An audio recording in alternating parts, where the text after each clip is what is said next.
I would want to look at the aesthetics of the football. You know, I would probably. I always had a weak spot for Spain, obviously, but that's a bit too easy. Yeah, exactly. But then again, I like German efficiency when it comes to football, so I think I'd vouch for Germany. I think. I would like England to win. Yeah, but the Dutch and England, they're always like, I want them to win, but they never win. They never win, Germany. but I want them to win. I like British football. I think. Yeah. That would be great. That would be great, but I'm saying Germany. Okay.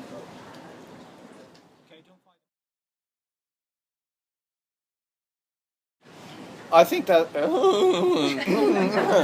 So that's my answer. Thank you, man. What did you? Next one. Bravo. Bravo. Happy birthday. You were No. going to say something, no? Come on, man. Yeah, no. Yes.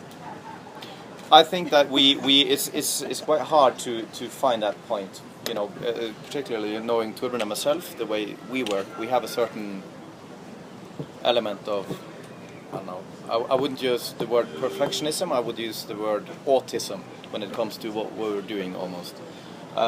And which can sometimes make it hard to decide, you know, when something is finished. Particularly the way that we work, where you know, it's obviously computers, and we, how to say this, we can obviously revisit quite easily the project, the track you're making, and thus making little adjustments.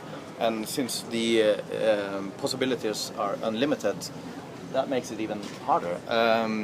So finding the right moment to say this is now finished can be a bit of a struggle, I think.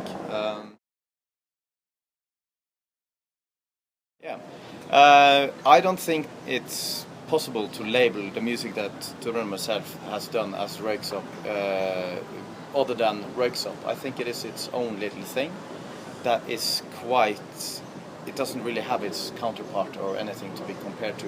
But that's my really self-centered way of seeing it. But I am sincere when I'm saying that. I don't think it's, if you call it techno, that's really misguided, and if you call it, you know, house, that would be wrong, or EDM, that would also be wrong. I think we have elements of so many different musical genres that it can only be described as Röyksopp.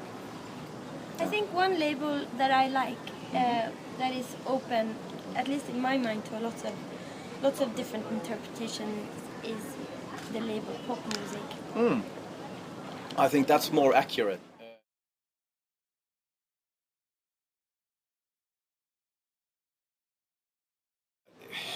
I don't know what to say to that. That was a long long list. I think that was obviously just a arbitrary list that crops up. If you do that same survey or list or whatever you want to call it in 10 years' time, it will probably be something else. I think, and those lists I don't really pay much attention to.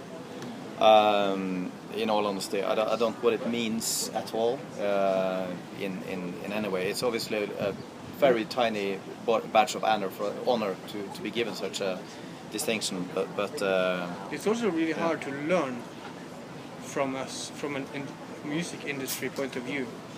Like, how did you guys do it? And we tell them how we did it. They don't listen. No one wants to listen, because the story is just plain and simple. Stick to your guns. Stick to what you believe in, even if it's hard.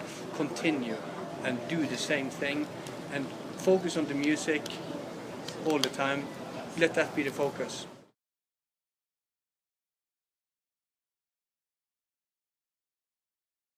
I think in that respect, if you want to think in those terms, I think it means a lot more to the American audience, because I guess it will.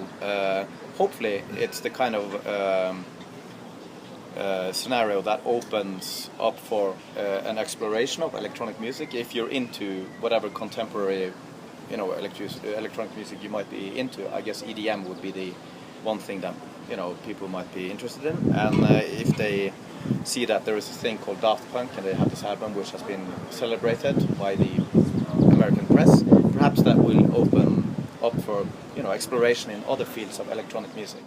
I want you. I want you to. Quiet.